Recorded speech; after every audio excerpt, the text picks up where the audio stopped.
ಅಣ್ಣ, ನಾನೇನು ತವರು ಮನೆಗೆ ಜಗಳ ತರ್ತಿಲ್ಲ. ಸಮರ್ಥ್ ಈ ಮನೆ ಮೊಮ್ಮಗ ತಾನೆ. ಅವನ ಹಕ್ಕು ಕೇಳ್ತಾ ಇದ್ದೀವಿ. ಇದರಲ್ಲಿ ಏನಿದೆ? ಅವನೆಲ್ಲ ಕಳ್ಕೊಂಡಿದ್ದಾನೆ. ಶೋರೂಮ್ ಬಿಟ್ಟು ಕೊಟ್ಟರೆ ಸಹಾಯ ಆಗುತ್ತೆ ಅಷ್ಟೇ. ನಾವೇನು ಬಿಟ್ಟಿಯಾಗಿ ಕೇಳಿದ್ವಾ? ನಿನ್ನ ಮಗನೇ ಈಗ ಚೆನ್ನಾಗಿ ಸಂಪಾದನೆ ಮಾಡಿದ್ದೀನಿ ಅಂತ ಮನೆಯವರ ಮೇಲೆ ಸ್ವಲ್ಪನೂ ಪ್ರೀತಿ ಕಾಳಜಿ ಇರದೆ ಕಾಲು ಕಸದ ತರ ನೋಡ್ತಾ ಇರೋದು. ಕುಟುಂಬದವರ ಮೇಲೆ ಗೌರವನೇ ಇಲ್ಲ. ಮನೆಯವರಿಗೆ ಕೊಟ್ಟರೆ ಎಲ್ಲಿ ಇವನಿಗಿಂತ ಚೆನ್ನಾಗಿ ಬದುಕಿ ಬಿಡುವರು ಎಂದು ಹೊರಗಿನವರಿಗೆ ಎಲ್ಲ ಆಸ್ತಿ ಬರೆದಿದ್ದಾನೆ. ಸ್ವಾರ್ಥಿ. ಮನದ ಮತ್ಸರ ಹೊರತೆಗೆದರು ಭಾನುಮತಿ. ಆಸ್ತಿ ತಪ್ಪಿ ಹೋಯಿತೆಂದು. ಅವರ ಮಾತಿಗೆ ಹೌದು, ನಾನು ಸ್ವಾರ್ಥಿನೇ. ಏನೀಗ? ಕಿರ್ಚಿದವನು. ನಾನು ಸ್ವಾರ್ಥಿನೇ. ನನ್ನ ಆಸ್ತಿನ ನಿಮಗೆ ಕೊಡದೆ ಸ್ನೇಹಿತರಿಗೆ ಕೊಟ್ಟ ನಾನು ಸ್ವಾರ್ಥಿನೇ. ನನ್ನ ಆಸ್ತಿ ನನ್ನಿಷ್ಟ. ಅದನ್ ಕೇಳೋಕೆ ನೀವ್ಯಾರು ಅಂತ ನಿಮ್ಮ ಮನೆಯಿಂದ ಏನಾದರೂ ನಂಗೆ ಕೊಟ್ಟಿದ್ದೀರಾ? ಇಲ್ಲ ತಾನೆ? ಮತ್ತೇನು ನಿಮ್ಗೆ ತೊಂದರೆ ಆಗಿರೋದು ಹೇಳಿ. ಹೋಗಿ ಬಂದು ಯಾಕೆ ನಮ್ಮ ಮನೆಗೆ ಬಂದು ಜಗಳ ತೆಗಿತಿದ್ದೀರಾ? ನೀವು ನಂಗೆ ಅತ್ತೆ ಇರ್ಬೋದು. ಹಾಗಂತ ನೀವು ಹೇಳಿದ್ದೆಲ್ಲ ನಾವು ಪಾಲಿಸ್ಬೇಕು ಅಂತ ಯಾಕೆ ಹೇಳ್ತೀರಾ? ನಿಮ್ಮ ಕಂಡೀಷನ್ ನಿಮ್ ಮಕ್ಕಳಿಗೆ ತಿಳಿಸಿ ಸಾಕು. ಅದನ್ ಬಿಟ್ಟು ನಮ್ಮನೆ ವಿಷಯಕ್ಕೆ ತಲೆ ಹಾಕೋಕ್ಕೆ ನೀವ್ ಯಾಕೆ ಬರ್ತೀರಾ? ಸಿಟ್ಟಿನಿಂದ ಗುಡುಗಿದನು. ಅಭಿಮನ್ಯು ಅವನಿಗೂ ರೋಸಿ ಹೋಗಿತ್ತು. ಏನಂದ್ರಿ? ನೀವು ಮನೆಯವರ ಮೇಲೆ ಪ್ರೀತಿ ಕಾಳಜಿ ಇಲ್ಲ ಅಂತ ಅಲ್ವಾ? ಇಲ್ಲ. ಯಾಕೆ ಕಾಳಜಿ ಮಾಡ್ಬೇಕು? ನಾನು ಯಾಕೆ ಈ ಮನೆಯವರನ್ನೆಲ್ಲ ಪ್ರೀತಿಸ್ಬೇಕು? ನಾನು ಕಷ್ಟಪಟ್ಟು ಬಿಸ್ನೆಸ್ ಮಾಡಿದಾಗ ಏನಾದ್ರೂ ಸಹಾಯ ಮಾಡಿದ್ರಾ? ಸಾಂತ್ವನ ಹೇಳಿದ್ರಾ? ಇಲ್ಲ. ಜೊತೆ ನಿಂತು ಬೆನ್ನೆಲುಬಾಗಿದ್ರಾ? ಏನ್ ಮಾಡಿದ್ರು ಅಂತ ನಾನಿವರನ್ನೆಲ್ಲ ಪ್ರೀತಿಸಲಿ? ಎಂದವನ ಗಂಭೀರ ವಾದಕ್ಕೆ ಯಾರ ಬಳಿಯೂ ಉತ್ತರವಿಲ್ಲ. ನಾನು MBA ಮುಗಿಸಿ ಜಾಹೀರಾತು ಕಂಪನಿ ತೆರೆದಾಗ ಅಪ್ಪನಿಗೆ ಟೆನ್ಷನ್ ತಕೊಂಡು ದಿನಪೂರ್ತಿ ಕೆಲಸ ಮಾಡೋಕೆ ಆಗೋಲ್ಲ ಅಂತ ಆಕಾಶ್ ಅಣ್ಣನಿಗೆ ಕಂಪನಿ ನೋಡ್ಕೊ ಅಂದ್ರೆ ಅವನ ಆಫೀಸ್ ಕೆಲಸ ಬೇಡ ಎಂದು MD ಮಾಡ್ತೀನಿ ಅಂತ ಫಾರಿನ್ಗೆ ಹೋದ. ಅದಾದ್ಮೇಲೆ ಅವ್ರಿಗೆ ನೋಡ್ಕೊಳ್ಳೋಕೆ ಆಗದೇ ಇದ್ದಾಗ ನನ್ನ ನೋಡ್ಕೊ ಅಂತ ಬಿಟ್ಟರು. ಮೊದಲು ನನ್ನ ಕಂಪನಿ ಮತ್ತು ಆಫೀಸ್ ಎರಡು ಕಡೆ ನಿಭಾಯಿಸಲು ಕಷ್ಟ ಆದಾಗ ನಂಗೆ ಒಬ್ಬನಿಗೆ ನಿಭಾಯಿಸೋಕೆ ಆಗೋಲ್ಲ ಅಂತ ಈಶಾನ್, ಸಾತ್ವಿಕ್ ನಂಗೆ ಸಹಾಯ ಮಾಡ್ತಾರೆ ಅನ್ಕೊಂಡಿದ್ದೆ. ಆದ್ರೆ ನಿಶಾನ್, ವರುಣ್, ಸಾತ್ವಿಕ್ ಮೂವರು ನನಗೊಂದು ಮಾತು ಹೇಳ್ದೆ. ಲಾಯರ್, ಪೊಲೀಸ್ ಆಗ್ತೀವಿ. ನಮ್ಗೆ ಆಫೀಸ್ ಕೆಲ್ಸವೇ ಬೇಡ ಅಂದ್ರು. ಕೊನೆಗೂ ನಂಗೆ ಪೂರ್ತಿ ಹೊರೆ ಬಿತ್ತು. ತಮ್ಮಂದಿರಾಗಿ ಯಾವತ್ತಾದ್ರೂ ಫ್ರೀ ಆಗಿ ಇದ್ದಾಗಲಾದರೂ ಅಣ್ಣ ಸಹಾಯ ಮಾಡ್ಲಾ ಅಂತ ಒಂದು ದಿನ ಆದ್ರೂ ಕೇಳಿದ್ರ ಎಂದವನ ಪರಿಸ್ಥಿತಿ ನೆನೆದು ಅವನ ಮನಸ್ಸು ಭಾರವಾಯಿತು. ಇದು ಒಂದು ಕಡೆ ಆದ್ರೆ ನನ್ನ ಅಕ್ಕನ ಮದುವೆ ಬೇರೆ. ಸ್ವಂತ ಅತ್ತೆ ಮಗ. ನನ್ನ ಗೆಳೆಯನಂತಿದ್ದ ಸಮರ್ಥ್ ಅವನ ಪ್ರೀತಿ ಬಗ್ಗೆ ಸಂಪೂರ್ಣವಾಗಿ ನನ್ನತ್ರ ಹೇಳುವಷ್ಟು ಸಲಿಗೆ ಅವನಿಗೆ ಇತ್ತು. ಆದ್ರೆ ಅವನು ಏನು ಹೇಳದೆ ಮೋಸ ಮಾಡಿದ. ಅವನು ನನ್ನಕ್ಕನ ಕಣ್ಣಲ್ಲಿ ನೀರು ತರಿಸಿ ಮನೆ ಮರ್ಯಾದೆ ತೆಗೆದ್ರು ನಾನಾಗ ವಿರೋಧಿಸದೆ ಸುಮ್ಮನೆ ಇರಬೇಕಾಗಿತ್ತ? ಅವನಿಗೆ ನಿಜವಾಗಿಯೂ ನನ್ ಮೇಲೆ ಗೆಳೆಯ ಅನ್ನುವ ನಂಬಿಕೆ ಇದ್ದಿದ್ರೆ ಅವನು ಹೀಗೆ ನಂಬಿಕೆ ದ್ರೋಹ ಮಾಡ್ತಿರ್ಲಿಲ್ಲ. ಅವನು ಒಂದು ಮಾತು ನಂಗೆ ಮುಂಚೆ ಹೇಳಿದ್ರೆ ನಾವು ಅವನಿಗೆ ಒತ್ತಾಯ ಮಾಡ್ತಿರ್ಲಿಲ್ಲ. ಆದ್ರೆ ಅವನು ಮಾಡಿದ್ದು ಮನೆಯವರ ಮನಸ್ಸು ಒಡೆಯುವ ಕೆಲಸ. ಕ್ಷಮಿಸ್ಬೇಕಾ ಅವನ? ಎಂದವನ ಮನಸ್ಸು ಒಂದೊಂದು ವಿಷಯವನ್ನು ಹೇಳುವಾಗಲೂ ಭಾರವಾಗುತ್ತಿತ್ತು. ಅಶೋಕ್, ರಮೇಶ್ ಕೂಡ ಅವನ ಮನದ ಮಾತು ಹೇಳಿ ಹಗುರವಾಗಲಿ ಎಂದು ಸುಮ್ಮನೆ ನಿಂತಿದ್ದರು.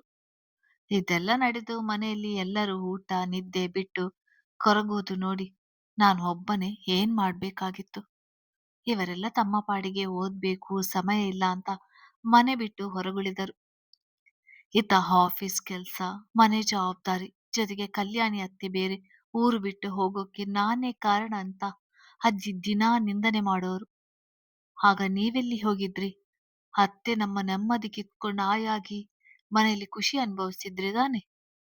ಯಾಕೆ ನಿಮ್ಗೆ ತವ್ರ ಮನೆ ಜವಾಬ್ದಾರಿ ಇರ್ಲಿಲ್ವಾ? ನಿಮ್ಮ ಅಣ್ಣಂದಿರು ಅತ್ತಿಗೆಯರು ಕೊರಗುವರು. ಸಮಾಧಾನ ಮಾಡ್ಬೇಕು ಅನಿಸ್ಲಿಲ್ವಾ? ಆ ಸಮಯದಲ್ಲಿ ಪ್ರಜ್ಞಾ ಅಕ್ಕನ ಕೈ ಹಿಡಿದು ನಮಗೆ ನೆಮ್ಮದಿ ಕೊಟ್ಟೋನು ನನ್ನ ಗೆಳೆಯ ಸುಹಾಸ್. ಜೊತೆಗೆ ಆಕಾಶ್ ಬ್ರೋ ಕೈ ಹಿಡಿದು ನಮ್ಮನೆ ಬೆಳಗಿದ ನನ್ನ ಅತ್ತಿಗೆ ಅಂಜನಾ ಎಂದನು ಅಭಿ. ಅಂಜನ ಕಡೆಗೆ ನೋಡಿ ಅರ್ಥಗರ್ಭಿತವಾಗಿ ನಕ್ಕು. ಅವನ ನೋಟಕ್ಕೆ ತಾನು ನಕ್ಕಳು. ಕಲ್ಯಾಣಿ ಅತ್ತೆ ಕುಟುಂಬ ಊರು ಬಿಟ್ಟು ಹೋಗುವಾಗ ಅವರ ಮನೆ ಶೋರೂಮ್ ಮಾರಿ ಹೋಗಿದ್ರು. ಇದು ತಿಳಿದು ದೊಡ್ಡಪ್ಪ ಬೇಜಾರಾದಾಗ ನಾನೇ ಕೊಂಡವರ ಬಳಿ ಜಾಸ್ತಿ ದುಡ್ಡು ಕೊಟ್ಟು ನನ್ನ ಹೆಸರಿನಲ್ಲಿ ರಿಜಿಸ್ಟರ್ ಮಾಡಿಸಿಕೊಂಡೆ. ಆದ್ರೆ ತೊಂದರೆ ಆಗಿದ್ದು ಆಗಲೇ. ಇರುವ ಕೆಲಸದ ಜೊತೆ ಶೋರೂಮ್‌ನ ಮೇಲೆ ತರುವ ಕೆಲಸ ಕಡಿಮೆ ಇರ್ಲಿಲ್ಲ. ನಾನು ಹಗಲು ರಾತ್ರಿ ಎನ್ನದೆ ಕಷ್ಟಪಡೋದು ನೋಡಲಾರದೆ ತಮ್ಮ ಕೆಲಸ ಬಿಟ್ಟು ನಂಗೆ ಜೊತೆಯಾಗಿ ನಿಂತಿದ್ದು ಈ ನನ್ನ ಪ್ರೀತಿಯ ಗೆಳೆಯರೇ ಹೊರತು ನೀವೆಲ್ಲ ಅಲ್ಲ. ಅದಕ್ಕೆ ಅವರೆರಡರ ಒಡೆತನದ ಹಕ್ಕು ಇಬ್ಬರಿಗೂ ಸೇರಿರುವುದು. ಇವತ್ತು ಅವ್ರಿಗೆ ಯಾಕೆ ಕೊಡ್ತಿದ್ಯಾ ಅಂತ ಕೇಳ್ತಿರೋ ನೀವು, ಅವತ್ತು ಯಾಕೆ ಅಭಿ ಸಹಾಯ ಮಾಡ್ಲಾ ಅಂತ ಕೇಳಿಲ್ಲ? ಯಾಕೆ ನಂಗೆ ಸಾಥ್ ನೀಡ್ಲಿಲ್ಲ? ಈಗ ನಾನು ಸಂಪಾದಿಸಿದ ಆಸ್ತಿ ನೋಡಿ ಕುರುಬುತ್ತಿರುವ ನಿಮ್ಗೆ ಆಗಿನ ನನ್ನ ಕಷ್ಟ ಯಾಕೆ ಕಾಣ್ಲಿಲ್ಲ ಎಂದನು. ಅವನ ಮಾತುಗಳು ಬೀಸಿ ಹೊಡೆದಂತಿತ್ತು ಎಲ್ಲರಿಗೂ. ನಿಮ್ಮನ್ನ ಕಲ್ಯಾಣಿ ಅತ್ತೆನ ಸಾಮಾನ್ಯ ಮಧ್ಯಮ ವರ್ಗದ ಮನೆಗೆ ಮದ್ವೆ ಮಾಡ್ಲಿಲ್ಲ ಅತ್ತೆ. ಕೋಟ್ಯಾಂತರ ಆದಾಯ ಇರುವ ಕುಟುಂಬಕ್ಕೆ ನೀವು ಸೊಸೆಯಾಗಿರೋದು. ಹಾಗಿದ್ದ ಮೇಲೆ ಶೋರೂಮ್ ಇಲ್ಲ ಅಂತ ಸಮರ್ಥ್ ಯಾಕೆ ಕಷ್ಟಪಡ್ತಾನೆ? ಅವನು ಬೇರೆ ಕಡೆ ಕೆಲಸ ಮಾಡ್ತಿರೋದಕ್ಕೆ ನಿಮ್ಮದೇ ವೈಯಕ್ತಿಕ ಕಾರಣ ಇರ್ಬಹುದೇ ಹೊರತು ನನ್ನಿಂದ ಯಾವ ತೊಂದರೆಗಳು ಆಗಿಲ್ಲ. ಏನು ನಿಮ್ಮಿಂದ ನೀವು ಬಂದಾಗಲೆಲ್ಲ ನಮಗೆ ತೊಂದರೆ ಆಗಿದೆ. ಪದೇ ಪದೇ ಇಲ್ಲಿಗೆ ಬಂದಾಗ ಹಳೆಯ ವಿಷಯಗಳು ಕೆದಕುವುದು, ಆಸ್ತಿ ವಿಷಯ ತೆಗೆಯುವುದು. ಇಷ್ಟು ಸಾಲದು ಅಂತ ಎಷ್ಟೇ ಬುದ್ಧಿ ಹೇಳಿದ್ರು ಎಲ್ಲಿ ಈ ಮನೆಯಲ್ಲಿ ನರಸಿಂಹ ಚಿಕ್ಕಪ್ಪನಿಗೆ ಆಸ್ತಿ ಸಿಗುತ್ತೋ ಅಂತ ದಿನ ಹಂಗಿಸಿ ಮಾತಾಡಿ ಸನ್ನಿಧಿ ಸಾತ್ವಿಕ್ನ ಅವಮಾನ ಮಾಡಿ ಇವತ್ತು ಅವರೆಲ್ಲ ಮನೆ ಬಿಟ್ಟು ಹೋಗ್ತೀವಿ ಅಂತ ನಿರ್ಧಾರ ಮಾಡುವ ಹಾಗೆ ಮಾಡಿದೀರಾ.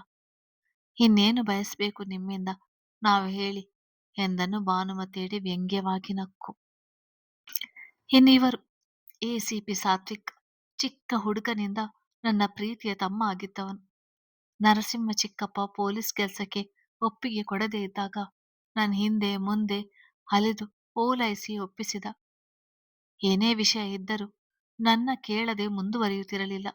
ಅಷ್ಟೇ ಯಾಕೆ, ಇಂಚರನ ಪ್ರೀತಿ ಮಾಡುವಾಗ ಕುಟುಂಬಕ್ಕಾಗಿ ಪ್ರೀತಿನೇ ತ್ಯಾಗ ಮಾಡಿದ್ದ. ಅದು ತಿಳಿದು ನಾನೇ ಖುದ್ದಾಗಿ ಹೋಗಿ ಇಂಚರ ಮದುವೆ ಇವನ ಜೊತೆ ಮಾಡಿದೆ. ಆದ್ರೆ ದುರಾದೃಷ್ಟ ಏನಂದ್ರೆ ನಾನು ಕೈ ಹಿಡಿದು ದಾರಿ ತೋರಿಸಿ ಬೆಳೆಸಿದ ಹುಡುಗ ಇವತ್ತು ಇವನ ತಂಗಿ ಮದ್ವೆಗೆ ನನ್ನಿಂದ ದೂರ ತೊಂದರೆ ಆಗ್ಬಾರ್ದಂತ ವಾರ್ನಿಂಗ್ ಮಾಡಿದಾನೆ ನೋಡಿ. ಈ ಮನೆ ಬಿಟ್ಟು ತನ್ನ ಕುಟುಂಬದ ಜೊತೆ ಬೇರೆ ಹೋಗೋ ನಿರ್ಧಾರದ ಜೊತೆ ಆಗಲೇ ತಯಾರೂ ಮಾಡಿದಾನೆ. ಇನ್ನೇನು ಹೋಗುವುದೊಂದು ಬಾಕಿ ಅಷ್ಟೆ. ಯಾಕೆಂದ್ರೆ ಅವನಿಗೆ ನಾವು ಯಾವತ್ತೂ ಅವನ ಕುಟುಂಬ ಅನಿಸ್ಲೇ ಇಲ್ಲ. ಅವನ ತಾಯಿ ತಂದೆ ತಂಗಿ ಹೆಂಡತಿ ಇಷ್ಟೇ ಅವನದು ಅಲ್ವಾ ಸರ್? ಈಗ ಅವನಿಗೆ ನಮ್ಮ ಅವಶ್ಯಕತೆ ಇಲ್ಲ ಎಂದನು ಹಬಿ. ಜೇಬಿನಲ್ಲಿ ಕೈ ತೂರಿಸಿ ಸಾತ್ವಿಕ್ ನಡೆ ಕಿರುನಕ್ಕು. ಅವನ ನಗು ಹೇಗಿತ್ತೆಂದರೆ ಪೊಲೀಸ್ ಆದ ಸಾತ್ವಿಕ್ನ ಮನಸ್ಸು ದ್ರವಿಸಿ ಕಣ್ಣು ತುಂಬಿಸುವಂತೆ ಮಾಡಿತ್ತು. ಇನ್ನು ನೀವು ಸನ್ನಿಧಿಯವರೇ, ಪ್ರಜ್ಞಾ ಅಕ್ಕನ ನಂತರ ಹುಟ್ಟಿದ ಹೆಣ್ಣು ಮಗಳು, ನಾನು ಎತ್ತಿ ಹಾಡಿಸಿದ ಮಗು. ಈ ಮನೆಯ ಪುಟ್ಟ ರಾಜ್ಕುಮಾರಿ ಅಂತಲೇ ನಾವು ಪ್ರೀತಿಯಿಂದ ಬೆಳೆಸಿದ್ದು. ಎಷ್ಟೇ ಪ್ರೀತಿ ಎಂದರೆ ನಾನು ಸ್ವತಂತ್ರವಾಗಿ ಕಟ್ಟಿದ ಆಡ್ ಕಂಪನಿನ ಯಾರಿಗೂ ಕೊಡದೆ ನಿನಗೆ ನೀಡುವಷ್ಟು. ಆದ್ರೆ ನೀವೆಷ್ಟು ಗ್ರೇಟ್ ಅಂದ್ರೆ ನಿಮ್ಮ ಸ್ವಂತ ಅಣ್ಣನ ಮಾತು ಕೇಳಿ ಈ ಸೋ ಕಾಲ್ಡ್ ಅಭಿಮನ್ಯು ಅಣ್ಣನ ಚಿಕ್ಕ ಕಂಪನಿನ ವಾಪಸ್ ನನಗೆ ನೀಡಿಬಿಟ್ಟಿರಿ. ನಿಮ್ಮ ಅಂತಸ್ತಿಗೆ ಅದು ಕಡಿಮೆ ಎನಿಸಿರ್ಬೇಕಲ್ವಾ? ಏನಾದ್ರೂ ಇರಲಿ, ನಾನಿಂಗೆ ಒಳ್ಳೆಯದಾಗ್ಲಿ ಅಂತಾನೆ ಬಯಸೋದು ಸನ್ನಿಧಿಯವರೇ. ಚೆನ್ನಾಗಿರಿ. ಅವನ ಮಾತಿಗೆ ಸನ್ನಿಧಿ ಹೃದಯವೇ ಸ್ತಬ್ಧವಾಯಿತು. ಎಂದೂ ಅವನ ಪ್ರೀತಿ ಕಂಡವಳಿಗೆ ಇಂದು ಅವನ ತಿರಸ್ಕಾರ ಬಹುವಾಗಿ ಕಾಡಿತು. ತಾನೆಂತ ತಪ್ಪು ಮಾಡಿದೆ ಎಂದು ಈಗ ಪಶ್ಚಾತ್ತಾಪ ಪಡುತ್ತಿದ್ದಳು. ಅಣ್ಣ ತಂಗಿಗೆ ಮಾತ್ರ ಅನ್ಕೊಂಡ್ರ ನಿಮಗೂ ಇದೆ ಇಂಚರ ಅವರೇ? ನಿಜ ಹೇಳ್ಬೇಕಂದ್ರೆ ಸಂಬಂಧದಲ್ಲಿ ನೀವು ನಂಗೆ ನಾದಿನಿ ಆಗ್ತೀರಾ. ಆದ್ರೆ ನಿಮ್ಮ ಗಂಡಂಗೆ ನಮ್ಮ ಸಂಬಂಧ ಬೇಕಿಲ್ಲದಿರುವಾಗ ನನ್ನ ಹೆಂಡತಿಯ ಅಕ್ಕನಾಗಿ ನಿಮ್ಮ ಸಂಬಂಧವು ನಂಗೆ ಬೇಕಾಗೇ ಇಲ್ಲ. ಅಲ್ಲ, ಎಂಥ ಕಲ್ಲು ಮನಸ್ಸಿನವರಾದರೂ ಒಂದು ಕ್ಷಣ ತಮ್ಮದು ಅಂತ ಪ್ರೀತಿ ತೋರಿಸ್ತಾರೆ. ಆದ್ರೆ ನೀವು ಸ್ವಂತ ತಂಗಿ ಸಾವು ಬದುಕಿನ ನಡುವೆ ಇರುವಾಗ ನೀವು ಅಚ್ಚುಕಟ್ಟಾಗಿ ಊಟ ತಿಂಡಿ ಮಾಡ್ತೀರಾ, ಕಣ್ಣು ತುಂಬ ನಿದ್ದೆನೂ ಮಾಡ್ತೀರಾ, ಆರಾಮವಾಗಿ ಸಮಯ ಕಳೀತೀರಾ. ಎಷ್ಟರ ಮಟ್ಟಿಗೆ ಎಂದರೆ ಶ್ರೀನಿಕಾ ಬ್ಲಡ್ ಗ್ರೂಪ್ ನಿಮ್ಮ ತಂದೆಯದು ಒಂದೇ ಅಂತ ಗೊತ್ತಿದ್ದರೂ ಅವರಿಗೆ ತಿಳಿಸದಷ್ಟು ಅಲ್ವಾ? ಆಕ್ಸಿಡೆಂಟ್ ಆಗಿ ಇಷ್ಟು ದಿನ ಆದ್ರೂ ಒಂದು ದಿನ ಶ್ರೀ ಆರೋಗ್ಯ ವಿಚಾರಿಸಿಲ್ಲ. ಒಂದು ದಿನ ಅವಳ ಆರೋಗ್ಯದ ಸಲುವಾಗಿ ಆಸ್ಪತ್ರೆಯಲ್ಲಿ ಉಳಿಯಲಿಲ್ಲ. ಕನಿಷ್ಠ ಪಕ್ಷ ತಂಗಿಗೆ ಹೀಗಾಯ್ತು ಅಂತ ನಿಮ್ಮ ಮುಖದಲ್ಲಿ ಯಾವುದೇ ನೋವು ಕಾಳಜಿ ಇರ್ಲೇ ಇಲ್ಲ. ಕೇವಲ ನಾಮಕಾವಸ್ಥೆಗೆ ಬಂದ್ರಿ ಹೋದಿರಿ ಅಲ್ವಾ? ಬಹುಶಃ ಅದು ಕೂಡ ತೋರಿಕೆ ಇರ್ಬೇಕು. ದೀರ್ಘವಾಗಿ ದಿಟ್ಟಿಸಿ, ಯಾಕೆ ಇಂಚರ? ಮದ್ವೆ ನಂತರ ನಿಮಗೂ ನಿಮ್ ಗಂಡ ನಾದಿನಿ ತರ ಈ ಎಸಿಪಿ ಹೆಂಡತಿ ಅಂತ 2 ಕೋಡು ಬಂದಿದ್ಯಾ ಹೇಗೆ? ಬಂದಿದ್ರೂ ತೊಂದರೆ ಇಲ್ಲ. ಯಾಕೆ ಅಂದ್ರೆ ನಿಮ್ಮ ಗಂಡನ 10 ಪಟ್ಟು ಆಸ್ತಿಗೆ ಒಡತಿ ನನ್ನ ಹೆಂಡತಿ ಶ್ರೀನಿಕಾ. ನಿಮ್ಮನ್ನ ಅವಮಾನ ಮಾಡುವುದು 2 ನಿಮಿಷದ ಕೆಲ್ಸ. ಆದ್ರೆ ನಾನು ಹಾಗೆ ಮಾಡಲಾರೆ. ಯಾಕೆಂದ್ರೆ ನಿನ್ನ ಹೆತ್ತವರೇ ಶ್ರೀಗೆ ಪೋಷಕರು. ಕಷ್ಟದಲ್ಲಿ ನೋವಲ್ಲಿ ಇರುವವರ ನೋಡಿ ಮರಗುವ ನನ್ನ ಹೆಂಡತಿಯಲ್ಲಿ ಸ್ವಂತ ತಂಗಿ ನೋವು ಅರ್ಥ ಮಾಡಿಕೊಳ್ಳದ ನೀವೆಲ್ಲಿ ಎಂದ ಅಸಹ್ಯವಾಗಿ ನೋಡಿ ಅವನ ನೋಟಕ್ಕೆ ಹದರಿ ಹೋದಳು ಇಂಚರ. ತನ್ನ ನಿರ್ಲಕ್ಷ್ಯ ಎಷ್ಟು ಆಳವಾಗಿತ್ತು ಎಂದು ಅರ್ಥವಾಯಿತು ಅವಳಿಗೆ. ಜೊತೆಗೆ ಅರ್ಪಿತ ನಿರುಪಮರ ಚೂಪು ನೋಟ ಅವಳೆಡೆ ಇತ್ತು. ಈಗ ಒಬ್ಬರು ಮುಖ್ಯವಾದ ವ್ಯಕ್ತಿ ಜೊತೆ ಮಾತಾಡೋಣಂದ್ರೆ ನಮ್ಮ ಪ್ರಣತಿ ಸಮರ್ಥ್ರವರು ಎಂದವನು ಅವಳ ಮುಂದೆ ನಿಂತು, ಏನಮ್ಮ ಪ್ರಣತಿ, ಏನಿನ್ನ ಕತೆ? ಈ ಮನೆಗೆ ಬಂದಾಗಿನಿಂದ ದಿನದಿಂದ ದಿನಕ್ಕೆ ನಿನ್ನ ಮೇಲಿನ ದೂರುಗಳು ಜಾಸ್ತಿ ಆಗ್ತಿದೆ. ಯಾಕೆ? 3 ವರ್ಷಗಳ ದೆಹಲಿ ವಾತಾವರಣ ನಿಮ್ಮಲ್ಲಿ ಅಷ್ಟೊಂದು ಬದಲಾವಣೆ ತರಿಸಿದೆಯಾ ಹೇಗೆ? ನನ್ನ ಹೆಂಡತಿ ಆಸ್ಪತ್ರೆಯಲ್ಲಿದ್ದಾಗ ನಾನ್ ಸುಮ್ಮನಿದ್ದೀನಿ ಅಂತ ತಿನ್ನುವಾಗ ಕೂರುವಾಗ ಹಂಗಿಸಿದ್ದು ನೀನೇ ತಾನೆ? ಏನಂದೆ ನೀನು ಅವತ್ತು? ನಾನು ನಿನ್ನ ಸಮರ್ಥರ ಪ್ರೀತಿಸಿ ಮದ್ವೆ ಆಗಿದ್ರೆ ನಂಗೆ ಹೆಂಡತಿ ಮುಖ್ಯ ಆಗಿರೋಳು. ಆದ್ರೆ ನಂದು ಕಾಟಾಚಾರಕ್ಕೆ ಆದ ಮದ್ವೆ ಅಲ್ವಾ? ಅದಕ್ಕೆ ಅವಳು ಇದ್ದರೆಷ್ಟು ಹೋದರೆಷ್ಟು ಇನ್ನೊಬ್ಬಳನ್ನು ಕಟ್ಕೊಳ್ಳುವ ಪ್ಲಾನ್ ಮಾಡಿದೀನಿ ಅಂತ ಅಲ್ವಾ ನೀನು ಹೇಳಿದ್ದು? ಇನ್ನೊಂದು ಏನು ಸ್ವಾರ್ಥಿ ಅಂದೆ ಅಲ್ವಾ ಎಂದವನ ಚೂಪು ನೋಟಕ್ಕೆ ಬೋನಿಗೆ ಬಿದ್ದ ಜಿಂಕೆಯಂತೆ ನಡುಗಿದಳು ಪ್ರಣತಿ. ಅವಳಿಗೆ ತೀರಾ ಹತ್ತಿರವಾಗಿ ನಿಂತವನು, ಎಷ್ಟು ಕೋಟಿಗೆ ಬಾಳ್ತೀಯ ನೀನು? 1000 ಕೋಟಿಗ ಇಲ್ಲ ಬರೀ 1000ಕ್ಕ? ನಾನು ನೀನ್ ಹೇಳಿದಕ್ಕೆಲ್ಲ ವಾಪಸ್ ಹೇಳದೆ ಇದ್ರೆ ನೀನು ಹೇಳಿದಕ್ಕೆಲ್ಲ ತಲೆ ಹಾಡಿಸ್ತೀನಿ ಅಂತನಾ? ಅಲ್ಲಿ ನನ್ನ ಹೆಂಡತಿ ಪರಿಸ್ಥಿತಿ ಸರಿಯಾಗಿಲ್ಲದಾಗ ಯಾರ ಜೊತೆಗೂ ಮಾತು ಬೇಡವಾಗಿ ಸುಮ್ಮನೆ ಇದ್ದಿದ್ದು. ನಿನ್ನ ಎದುರಿಸಕ್ಕೆ ಆಗೋಲ್ಲ ಅಂತಲ್ಲ, ನಿಮ್ಮೆಲ್ಲರ ಬುದ್ಧಿ ಹೇಗಿದೆ ಅಂತ ತಿಳಿಯೋಕೆ ನಾನು ಮೌನವಾಗೇ ಇದ್ದದು. ಏನು ಮಾತು ಮಾತಿಗೂ ನನ್ನ ಹೆಂಡ್ತಿನ ಬಿಕಾರಿ ಅಂತಿದ್ಯಲ್ಲ?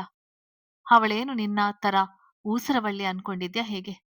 ತಿನ್ನೋಕ್ಕೆ ಇಲ್ಲದೆ, ಸರಿಯಾಗಿ ಉಡೋಕೆ ಇಲ್ಲದೆ, ಪಾರ್ಟ್ ಟೈಮ್ ಕೆಲಸ ಮಾಡ್ಕೊಂಡಿದ್ದ ನೀನು ಇವತ್ತೇನೋ ಶ್ರೀಮಂತ ಹುಡುಗನ ಪ್ರೀತಿ ಪ್ರೇಮ ಅಂತ ತಲೆ ಕೆಡಿಸಿ ಮದ್ವೆ ಆಗಿ ಈಗ ನನ್ನ ಮೇಲೆ ಅಧಿಕಾರ ಚಲಾಯಿಸೋಕೆ ಬರ್ತೀಯಾ? ಎಷ್ಟೇ ಕೊಬ್ಬು ನಿಂಗೆ? ಗರ್ಜಿಸಿದವನ ರೀತಿಗೆ ಬೆಚ್ಚಿದಳು ಪ್ರಣತಿ. ಉಳಿದವರು ಹೊಸ ವಿಷಯವೇನಲ್ಲ ಎಂದು ಸುಮ್ಮನೆ ನಿಂತಿದ್ದರು. ಇನ್ನು ಏನಂದೆ? ನಿನ್ ತಂಗಿ ಜಾಗಕ್ಕೆ ಶ್ರೇಣಿಕ ಬಂದು ನಿನ್ ತಂಗಿಗೆ ಅನ್ಯಾಯ ಆಯ್ತು ಅಂತ ಅಲ್ವಾ? ನಿನ್ ತಂಗಿ ನನ್ನ ತಮ್ಮನ ಪ್ರೀತಿಸಿ ನನ್ನ ಮದ್ವೆ ಆಗೋಕ್ಕೆ ಒಪ್ಪಿ ಆಮೇಲೆ ಕರೆಕ್ಟ್ ಆಗಿ ದಾರೆ ಸಮಯದಲ್ಲಿ ಮದ್ವೆ ಮನೆಯಿಂದಲೇ ಕಾಣೆಯಾಗಿದ್ಲು. ಅವಳಿಗೆ ಏನು ಅನ್ಬೇಕು? ಹಾಗಾದ್ರೆ ನಾನು ಬಹುಶಃ ನಿಂತರ ದರಿದ್ರ ಬುದ್ಧಿ ಉಪಯೋಗಿಸಿ ಮದ್ವೆ ಬಿಟ್ಟು ಓಡೋಗೋಕೆ ನೋಡಿರ್ಬೇಕು ಅಲ್ವಾ? ಅದಕ್ಕೆ ಮನೆ ಮರ್ಯಾದೆ ಉಳಿಸಲು ಶ್ರೀನಿಕ ನನ್ನ ಮದ್ವೆ ಆಗಿದ್ದಾಳೆ, ಸರಿ ತಾನೆ? ಸಾರಿ, ಶ್ರೀನಿಕ ತಾನಾಗೆ ಮದ್ವೆ ಆಗಿಲ್ಲ. ಬದಲಾಗಿ ಅವಳನ್ನು ಮದ್ವೆಗೆ ಒಪ್ಪಿಸಿದ್ದಾರೆ. ಅದು ಯಾರು ಅಂತ ನಿಮ್ಗೆ ಗೊತ್ತಾ ಮಿಸ್ ಪ್ರಣತಿ ಎಂದವನ ತುಟಿಗಳು ಅವಳ ಭಯ ಕಂಡು ಅರಳಲು ತಯಾರಾಗಿದ್ದವು.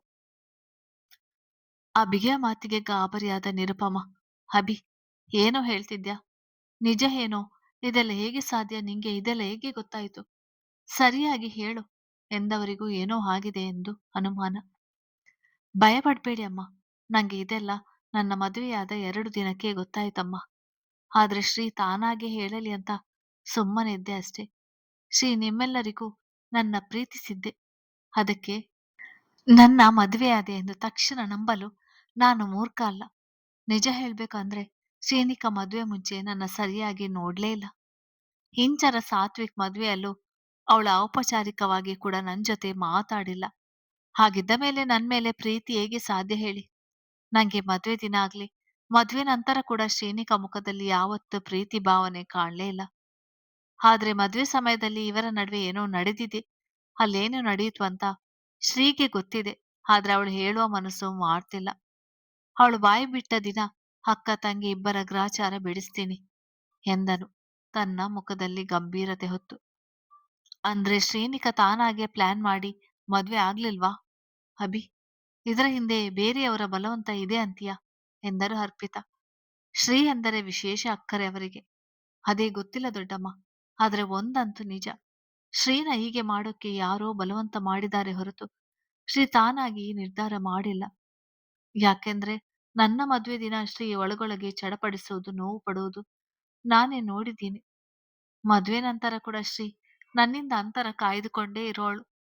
ಯಾವತ್ತೂ ತನ್ನ ಮಿತಿಯನ್ನು ದಾಟಿದವಳಲ್ಲ ಎಂದು ನನ್ನ ಬಳಿ ಅಗತ್ಯ ಮೀರಿ ಮಾತನಾಡಿದವಳಲ್ಲ. ಇನ್ನು ಶ್ರೀನಿಕಾ ಇಂಚರ ತಂಗಿ. ಇಂಚರ ಮನೆಯವರು ಹೇಗೆ ಅಂತ ಗೊತ್ತಿದ್ದು ಶ್ರೀ ಈ ತರ ಮಾಡ್ತಾಳೆ ಅಂದ್ರೆ ನೀವ್ ನಂಬ್ತೀರಾ ಹೇಳಿ? ನಂಗೆ ಬಲವಾಗಿ ನಂಬಿಕೆ ಇದೆ ಶ್ರೀ ಮೇಲೆ ಎಂದನು ಸಮಾಧಾನವಾಗಿ. ಹೌದು ಕಣೋ ಅಭಿ. ನನಗೆ ಶ್ರೀನಿಕಾ ನಿನ್ನ ಮದುವೆ ಆದಳು ಅಂತ ಯಾವ ಅಸಮಾಧಾನ ಇರ್ಲಿಲ್ಲ. ಈ ಮನೆ ಸೇರಿದ 2 ದಿನಕ್ಕೆ ಅವಳ ಗುಣ ಅರ್ಥ ಆಯ್ತು. ನಮಗೂ ಶ್ರೀ ಇಷ್ಟ ಆಗಿದ್ಲು. ಅದ್ಕೆ ನಾವು ಹೆಚ್ಚು ವಿಚಾರಿಸೋಕೆ ಹೋಗ್ಲಿಲ್ಲ. ಸುಮ್ಮನೆ ಆದ್ವಿ. ಬಹುಶಃ ನೀನ್ ಹೇಳಿದ್ದೇ ನಡೆದಿರ್ಬೋದು. ಹೇಗೋ ಒಳ್ಳೆಯ ಹೆಣ್ಣು ಈ ಮನೆ ಸೊಸೆ ಆದ್ಲು ಎಂದರು ಅರ್ಪಿತಾ ಖುಷಿಯಿಂದ. ಹ್ಞೂ ದೊಡ್ಡಮ್ಮ. ಅವಳೇನೋ ನನ್ನ ಒಂದು ಮಾತು ಹೇಳದೆ ಮದುವೆ ಆದ್ಲು ಸರಿ. ಮೊದಲು ನಂಗೂ ಅವಳ ಮೇಲೆ ಕೋಪ ಇತ್ತು. ಆದ್ರೆ ನನ್ನ ಹೆಂಡತಿಯಾಗಿ ಎಂದು ಅವಳ ಅಧಿಕಾರ ಚಲಾಯಿಸುವ ಪ್ರಯತ್ನ ಮಾಡ್ಲಿಲ್ಲ. ಏನ್ ಹೇಳಿದ್ರು ಸುಮ್ಮನೆ ಇರುತ್ತಿದ್ಲು. ಯಾರು ಎಷ್ಟೇ ಅಂಗಿಸಿದರೂ ಯಾವ ಮಾತನ್ನು ಮನಸ್ಸಿಗೆ ತೆಗೆದುಕೊಳ್ಳದೆ ಮನೆಯವರೊಂದಿಗೆ ಬೇಗ ಹೊಂದಿಕೊಂಡಳು. ಈ ಮನೆ ಸೊಸೆಯಾಗಿ ಅವಳ ಜವಾಬ್ದಾರಿ ಅವಳು ತೆಗೆದುಕೊಂಡಳು. ಇಂದು ನನ್ನ ಬಳಿ ಏನನ್ನು ಕೇಳಲಿಲ್ಲ, ಏನನ್ನು ಕಂಪ್ಲೇಂಟ್ ಮಾಡಲಿಲ್ಲ. ನಾನೇನೇ ಅಂದ್ರು ಆಡಿದರು ಅವಳದು ನಗುವಷ್ಟೇ ಉತ್ತರ. ಅದಕ್ಕೆ ಇವತ್ತು ಎಷ್ಟು ನೋವು ಪಡ್ತಿದ್ದಾಳೆ ಎಂದವನು ವಿಷಾದನೀಯ ನಗು ಸೂಸಿದನು ದೀನನಾಗಿ ನೋಡುತ್ತಾ. ಆಕಾಶಣ್ಣ, ಅಂಜನಾ ಅತ್ತಿಗೆ, ದೊಡಮ್ಮ, ದೊಡ್ಡಪ್ಪ, ಅಪ್ಪ, ಅಮ್ಮ, ಇಶಾನ್, ನನ್ನ ಹೆಂಡತಿ ಉಳಿವಿಗಾಗಿ ನೀವು ಮಾಡಿದ ಸಹಾಯಕ್ಕೆ ನಾನು ಋಣಿ. ಯಾಕೆಂದ್ರೆ ನನ್ನ ಹೆಂಡತಿ ಬದುಕುವುದೇ ಅನುಮಾನ. ಅವಳಿಗೆ ಪ್ರಜ್ಞೆ ಬಂದ್ಮೇಲೆ ಉಳಿದದ್ದು ಹೇಳ್ತೀವಿ ಅಂತ ಡಾಕ್ಟರ್ ಹೇಳಿದಾಗ ನಾನೆಷ್ಟು ಹೆದರಿದ್ದೆ ಅಂತ ನಂಗೆ ಮಾತ್ರ ಗೊತ್ತು. ಇಷ್ಟು ದಿನ ನನ್ ಜೊತೆ ಮಾತನಾಡದೆ ಇದ್ದರು ಹೆಂಡತಿಯಾಗಿ ಅದು ಇದು ಕೆಲಸ ಅಂತ ನನ್ನ ಮುಂದೆನೆ ಸುತ್ತಿಕೊಂಡು ಕಣ್ಣ ಮುಂದೆ ಇದ್ದವಳು ಹೀಗೆ ಮಲಗಿದಾಗ ನನ್ನ ಮನಸ್ಥಿತಿ ಹೇಗಿರ್ಬೋದು ಅಂತ ಹೇಳೋಕೆ ಅಸಾಧ್ಯ. ಆದ್ರೆ ಆ ಸಮಯದಲ್ಲಿ ಜೊತೆ ನಿಂತು ನಂಗೆ ಧೈರ್ಯ ಕೊಟ್ಟು ಇವತ್ತು ನನ್ನ ಹೆಂಡತಿ ನನ್ನ ಕಣ್ಣ ಮುಂದೆ ಇರೋಕೆ ನೀವುಗಳು ಕಾರಣ. ಅದಕ್ಕೆ ಥ್ಯಾಂಕ್ಸ್ ಎಂದನು ತುಂಬು ಮನಸ್ಸಿನಿಂದ. ಶ್ರೀಯ ಅಂದಿನ ಸ್ಥಿತಿ ನೆನೆದು ಅವನ ಮನಸ್ಸು ಭಾರವಾಗಿ ಗಂಟಲುಬ್ಬಿ ಬಂತು. ಆದ್ರೆ ನೀವುಗಳು ಏನ್ ಮಾಡಿದ್ರಿ ಅಂತ ನೋವಿನ ಸಮಯದಲ್ಲೂ ನಿಮ್ಮ ಬೇಳೆ ಬೇಯಿಸಿಕೊಳ್ಳಲು ನೋಡಿದ್ರಿ ಅಲ್ವಾ? ಅವಳು ಸಾವಿನ ದವಡೆಗೆ ಹೋದ್ರು ನನ್ನ ಹೆಂಡತಿ ಮೇಲೆ ದ್ವೇಷ ಕೋಪ ತೋರಿಸ್ತಿದ್ದೀರಿ ಅಲ್ವಾ? ಅವಳು ಬದುಕಲಿ ಎಂಬುದಕ್ಕಿಂತ ಸಾಯಲಿ ಅಂತ ಶಾಪ ಹಾಕಿದವರು ನೀವು. ಯಾಕೆ ನಿಮಗೆಲ್ಲ ಅಷ್ಟು ಅಸಮಾಧಾನ ಅವಳ ಮೇಲೆ? ಅಂತದ್ದು ಏನ್ ಮಾಡಿದ್ಲು ನಿಮ್ಗೆ ಅವಳು? ನಿಮ್ಮ ಮಗಳ ಬಿಟ್ಟು ಶ್ರೀ ನನ್ನ ಮದ್ವೆ ಆಗಿದ್ಲು ಅಂತ ಕಲ್ಯಾಣಿ ಅತ್ತೆ. ಅಭಿಮನ್ಯು ವರ್ಮನ ಆಸ್ತಿಗೆ ಶ್ರೀನಿಕ ಯಜಮಾನಿ ಆಗುವಳು ಎಂದು ಭಾನು ಅತ್ತೆ. ಇನ್ನು ಹೇಳದೆ ಕೇಳದೆ ಶ್ರೀ ನನ್ನ ಮದ್ವೆ ಆದ್ಲು ಅಂತ ಇಂಚರ. ಮೊಮ್ಮಗಳ ಜಾಗದಲ್ಲಿ ಶ್ರೀ ಇರುವಳೆಂದು ಈ ಅಜ್ಜಿ. ನನ್ ಮೇಲೆ ದ್ವೇಷನ ಶ್ರೀ ಮೇಲೆ ತೋರಿಸುವ ಪ್ರಣತಿ. ಅಕ್ಕನ ಮಾತು ಕೇಳಿ ನನ್ ಹೆಂಡ್ತಿ ಕಷ್ಟನ ನೋಡಿ ಬಿರಿಯಾನಿ ತಿಂದು ಖುಷಿ ಪಡುವ ಸಂಜನ. ಒಟ್ಟಿನಲ್ಲಿ ನಿಮ್ಮ ಪ್ರಕಾರ ಶ್ರೀನಿಕಾ ನನ್ನ ಮದುವೆ ಆಗಿದ್ದೇ ತಪ್ಪು ಅಲ್ವಾ? ನಿಮ್ಗೆಲ್ಲ ನನ್ ಮೇಲೆ ಇದ್ದ ಅಸಮಾಧಾನ ತೀರಿಸಿಕೊಳ್ಳಕ್ಕೆ ಆಗದೆ ಅದನ್ನೆಲ್ಲ ಶ್ರೀನಿಕಾನನ್ನು ಅಂದು ಆಡಿ ಅಂಗಿಸಿ ಶಾಪ ಹಾಕಿ ತೀರಿಸ್ಕೊಳ್ತಾ ಇದ್ದೀರಾ ಅಲ್ವಾ? ಛೀ, ನಿಮ್ಮ ಜನ್ಮಕ್ಕೆಷ್ಟು ಎಂದವನ ದುಃಖ ಕೋಪದ ರೂಪದಲ್ಲಿ ಹೊರಬರುತ್ತಿತ್ತು. ಅಭಿ, ಆದದು ಆಯ್ತು. ಇವ್ರಿಗೆಷ್ಟೇ ಹೇಳಿದ್ರು ಅಷ್ಟೇ, ಬಿಟ್ಟು ಬಿಡು. ಹೇಗೋ ಶ್ರೀ ಮತ್ತೆ ನಿನ್ ಕೈ ಸೇರಿದಾಳೆ, ಅವಳ ಬಗ್ಗೆ ಗಮನ ಕೊಡು ಎಂದರು ನಿರುಪಮ ಮಗನ ದುಃಖ ನೋಡಲಾರದೆ ಅವನ ಬೆನ್ನು ತಡವಿ. ನೀರು ಕುಡಿದು ಸುಧಾರಿಸಿಕೊಂಡು ಎಲ್ಲರೆಡೆ ದೃಷ್ಟಿ ನೆಟ್ಟು, ನಾನು ನನ್ನ ಆಸ್ತಿನ ಈ ರೀತಿ ವೀಲ್ ಮಾಡಿದ್ದು ನಿಮ್ಗೆಲ್ಲ ಇಷ್ಟ ಆಗ್ಲಿಲ್ವಾ? ನೀವೇನೂ ಮಾತಾಡ್ತಿಲ್ಲ. ನಾನು ಮಾಡಿದ್ದು ತಪ್ಪ? ನಿಮ್ಮ ಅಭಿಪ್ರಾಯ ಹೇಳಿ ಎಂದನು ತನ್ನ ತಂದೆ ದೊಡ್ಡಪ್ಪನ ಕಡೆ ನೋಡಿ. ಅವರೇನು ಮಾತನಾಡದೆ ಇದ್ದುದರಿಂದ. ಯಾರು ಆಗಂದಿದ್ದು? ನಾವು ಇಷ್ಟೊತ್ತಿನವರೆಗೂ ಸುಮ್ಮನೆ ಇದ್ದಿದ್ದು ನೀನು ಹೇಳಿದ ಮೇಲಾದರೂ ಈ ಮನೆಯಲ್ಲಿರುವವರಿಗೆ ಜವಾಬ್ದಾರಿ ಬರ್ಲಿ ಅಂತ. ಬರೀ ತನ್ನ ಹೆಂಡತಿ ಮಕ್ಕಳಂತ ಇರದೆ ನಿನ್ ಹಾಗೆ ಎಲ್ಲರೂ ತಮ್ಮವರೇ ಎಂದು ತಿಳಿಯಲಿ ಎಂದು. ಕರಣ್ ನೂತನ್ ಇಬ್ಬರು ನಮ್ಮ ಮಕ್ಕಳಿದ್ದಾಗೆ. ಅವರಿಷ್ಟು ದಿನ ತಮ್ಮದೆಲ್ಲ ಬಿಟ್ಟು ನಿನಗಾಗಿ ಕೆಲಸ ಮಾಡಿದ್ದಾರೆ. ಶೋರೂಮ್ ಮತ್ತೆ ಇನ್ಸ್ಟಿಟ್ಯೂಟ್ನಲ್ಲಿ ಅವರಿಗೂ ಪಾಲು ಇರಲಿ, ತೊಂದರೆ ಇಲ್ಲ. ಇನ್ನು ಅಂಜನಾ ಶ್ರೀನಿಕನು ನಿನ್ ಜೊತೆ ಕೈ ಸೇರಿಸಲಿ. ಒಳ್ಳೇದೇ ಆಯ್ತು. ನಿನ್ನ ಸ್ವಂತ ಆಸ್ತಿ ಬಗ್ಗೆ ಪ್ರಶ್ನೆ ಮಾಡೋಕ್ಕೆ ನಾವೇನು ಮೂರ್ಖರಲ್ಲ. ನನ್ ಮಗನ ನಿರ್ಧಾರದ ಮೇಲೆ ನಂಗೆ ಸಂಪೂರ್ಣ ಭರವಸೆ ಇದೆ ಎಂದರು ರಮೇಶ್ ಅಭಿಯ ಹೆಗಲು ಬಳಸಿ. ನೀನು ಆಕಾಶ್ ಸನ್ನಿಧಿ ಮದುವೆ ವಿಚಾರದಲ್ಲಿ ಸೇರದ್ದು ನೋಡಿ ನಿಮ್ಮ ಮೇಲೆ ಬೇಸರ ಆಗಿತ್ತು ಕಣೋ. ಆದ್ರೆ ನಂಗೆ ಸನ್ನಿಧಿ ಸಾತ್ವಿಕ್ ಇಷ್ಟು ಸಣ್ಣ ಮನಸ್ಸಿನವರಂತ ತಿಳಿದಿರ್ಲಿಲ್ಲ ಕಣೋ. ಇವತ್ತು ಅರ್ಥ ಆಯ್ತು. ನಮ್ಮನೆಯಲ್ಲಿ ಇಷ್ಟು ದಿನ ಸಾಕಿದಕ್ಕೆ ಒಳ್ಳೆ ಮರ್ಯಾದೆ ಮಾಡಿದ್ರು. ಬಿಡು, ಅವರ ಜೀವನ ಅವರಿಷ್ಟ. ರೆಕ್ಕೆ ಬಲಿತ ಮೇಲೆ ಪಕ್ಷಿಗೆ ಗೂಡು ಎಂದು ನೆನಪಾಗುವುದಿಲ್ಲ. ಅವರನ್ನು ಪ್ರಶ್ನೆ ಮಾಡುವುದೇ ಬೇಡ. ನೋಡು ನರಸಿಂಹ, ನಿನ್ ಮಗಳು ಮದುವೆ ನಾವು ವಹಿಸಿಕೊಂಡ ರೀತಿಯಲ್ಲೇ ಮಾಡುವೆವು. ಅದರ ಬಗ್ಗೆ ಚಿಂತೆ ಬೇಡ. ಮದುವೆ ಮುಗಿದ ಮೇಲೆ ನಿಮ್ಗೆ ಇಷ್ಟ ಬಂದರೆ ಇರಿ, ಇಲ್ಲ ನೀವು ಹೋಗ್ಬೋದು. ಇನ್ನು ಯಾವ ಒತ್ತಾಯವನ್ನು ನಾವು ಮಾಡುವುದಿಲ್ಲ, ನಿಮ್ಮಿಷ್ಟ ಎಂದರು ಅಶೋಕ್ ಕಡ್ಡಿ ತುಂಡು ಮಾಡಿದಂತೆ. ಮಗನ ಮಾತು ಕೇಳಿದ ಮೇಲೆ ಅವನಿಗೆ ನೋವು ಮಾಡಿದ ಯಾರನ್ನು ಕ್ಷಮಿಸಬಾರದೆಂದು ನಿರ್ಧಾರ ಮಾಡಿದರು. ಇಶಾನ್, ವರ್ಮಾ ಮನೆ ಅಪ್ಪನ ಹೆಸರಿನಲ್ಲಿದೆ. ಅದನ್ನು ಬಿಟ್ಟು ಭಾನುಮತಿ ಕಲ್ಯಾಣಿಗೆ ನಮ್ಮ ಕಡೆಯಿಂದ ಯಾವುದಾದ್ರೂ ಆಸ್ತಿ ಈ ಮನೆಯಿಂದ ಕೊಡ್ಬೇಕಾ ನೋಡು ಎಂದರು ಅಶೋಕ್. ಎಲ್ಲಾ ಪತ್ರಗಳು ಅವನ ಬಳಿಯೇ ಇದ್ದುದರಿಂದ. ಇಲ್ಲ ಡ್ಯಾಡ್, ಈಗಾಗಲೇ ಕಲ್ಯಾಣಿ ಭಾನುಮತಿ ಅತ್ತೆಯ ಪಾಲಿನ ಆಸ್ತಿ ಅವರಿಗೆ ಮದುವೆ ಸಮಯದಲ್ಲಿ ಕೊಟ್ಟಾಗಿದೆ. ಇನ್ನು ಉಳಿದಿರುವುದು ಅಜ್ಜಿ ತಾತನ ಕೆಲವು ಪ್ರಾಪರ್ಟಿ ಅಷ್ಟೇ. ಇನ್ನೇನು ಕೊಡಬೇಕಾಗಿರುವುದಿಲ್ಲ ಎಂದನು ಇಶಾನ್. ಸುಮಿತ್ರಾದೇವಿ ಬಳಿ ಬಂದ ರಮೇಶ್, ಅಮ್ಮ, ಇವರಿಬ್ಬರು ಈ ಮನೆಗೆ ಇನ್ಮೇಲೆ ಅತಿಥಿಗಳಾಗಿ ಅಷ್ಟೇ ಬರ್ಬೇಕು ಹೋಗ್ಬೇಕು. ಹರೀಶ್ ಆಗಲೇ ಮನೆ ನೋಡ್ತಿದ್ದೀನಿ ಅಂದಿದ್ದಾನೆ. ಅಲ್ಲಿವರೆಗೂ ಕಲ್ಯಾಣಿ ಇಲ್ಲೇ ಇರಲಿ. ಆದ್ರೆ ಯಾವುದೇ ಅಧಿಕಾರ ಚಲಾಯಿಸುವ ಕೆಲಸ ಮಾಡಿದ್ರೆ ಪರಿಣಾಮ ಸರಿ ಇರುವುದಿಲ್ಲ. ಅಡುಗೆ ಕೆಲಸದಲ್ಲಿ ನಿನ್ನ ಸೊಸೆಗೂ ಬಂದು ಕೈ ಜೋಡಿಸಲು ಹೇಳು. ಕಲ್ಯಾಣಿ ಬರೀ ರೂಮ್ನಲ್ಲಿ ಕೂತು ಮನೆ ಹೊಡೆಯುವ ಕೆಲಸ ಮಾಡಿದ್ದು ಸಾಕು. ಹಾಗೆ ಇನ್ನೊಂದ್ಸರಿ ಈ ಮನೆ ಸೊಸೆಯರ ಬಗ್ಗೆ ನೀವೇನಾದ್ರೂ ಕೇವಲವಾಗಿ ಮಾತನಾಡಿದ್ರೆ ವರ್ಮ ಮನೆಯ ಆಡಂಬರ ನೋಡಿದವರಿಗೆ ಶಿಕ್ಷೆಯನ್ನು ಪರಿಚಯಿಸಬೇಕಾಗುವುದು ಎಚ್ಚರ ಎಂದರು ಆದೇಶವನ್ನು ನೀಡುವಂತೆ. ಕಥೆ ಮುಂದುವರಿಯುತ್ತದೆ.